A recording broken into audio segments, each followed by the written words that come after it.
तुम्ही कधी विचार केलाय का? एखादा कलाकार असा असतो ज्याचं नाव ऐकताच आपोआप ओठांवर हसू येतं. I love you. What nonsense. सेंटचं नाव आहे, सेंटचं नाव आहे. मस्त सेंट आहे बघा. नाक झाकून डोळे झाकून घेऊन टाका. मराठी सिनेमात ज्याच्या एका संवादावर संपूर्ण थिएटर खळखळून हसतं. लहान मुलांपासून आजोबांपर्यंत सगळ्यांचा लाडका असलेला तो एकच कलाकार. आचार्याच्या जानव्याला किल्ली काय, जानव्याची किल्ली वेडी काय, बायकोची जानवी आचारी काय.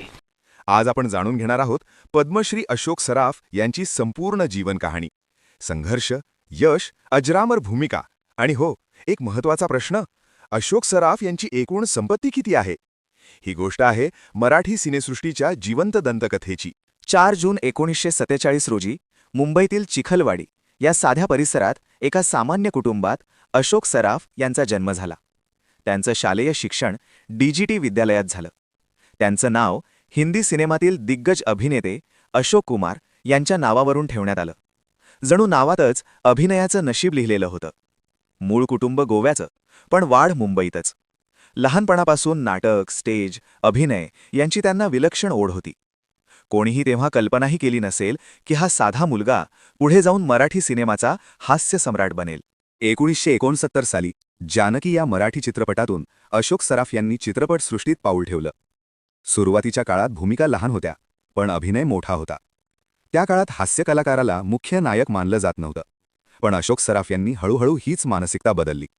त्यांच्या अभिनयात फक्त विनोद नव्हता, त्यात माणुसकी होती, भावना होत्या आणि प्रेक्षकांशी थेट नातं होतं.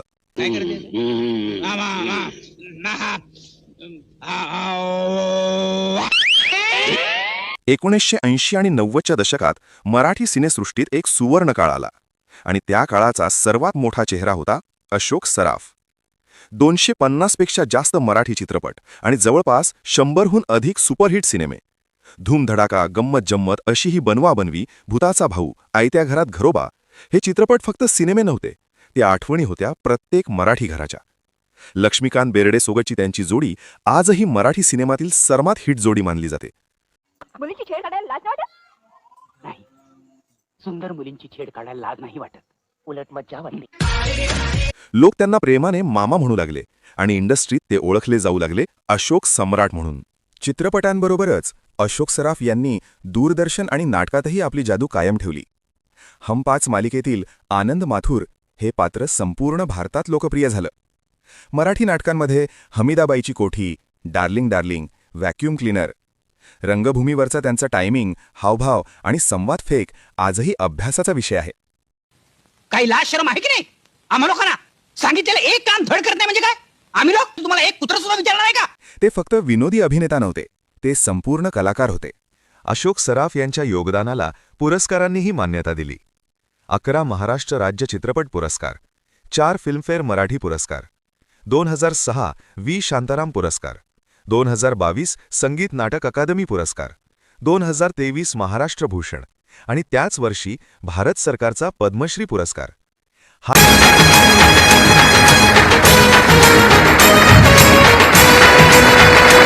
हास्य अभिनयालाही राष्ट्रीय स्तरावर सन्मान मिळू शकतो हे अशोक सराफ यांनी सिद्ध केलं. आता येऊया सगळ्यात जास्त विचारल्या जाणाऱ्या प्रश्नाकडे.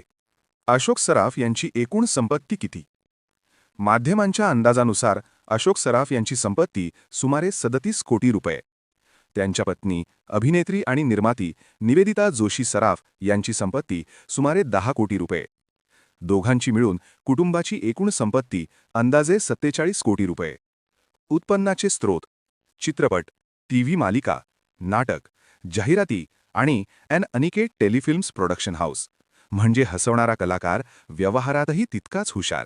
1990 साली गोव्यातील मंगेशी मंदिरात निवेदिता जोशी यांच्याशी त्यांचा विवाह झाला. 2012 मधील भीषण अपघातातूनही ते जिद्दीने परत आले, कारण कलाकार कधी हार मानत नाही. मित्रांनो, अशोक सराफ म्हणजे फक्त अभिनेता नाही, ते मराठी माणसाच्या हसण्याचं कारण आहेत. जर तुम्हाला हा व्हिडिओ आवडला असेल तर लाईक करा, सबस्क्राईब करा आणि कमेंटमध्ये सांगा तुमचा आवडता अशोक सराफ चित्रपट कोणता. आणि एंड स्क्रीनवर आमचा महाराष्ट्रातील सर्वात श्रीमंत 10 मराठी कलाकार हा व्हिडिओ नक्की पहा. तोपर्यंत हसत रहा, सकारात्मक रहा आणि मराठी सिनेमावर प्रेम करत रहा.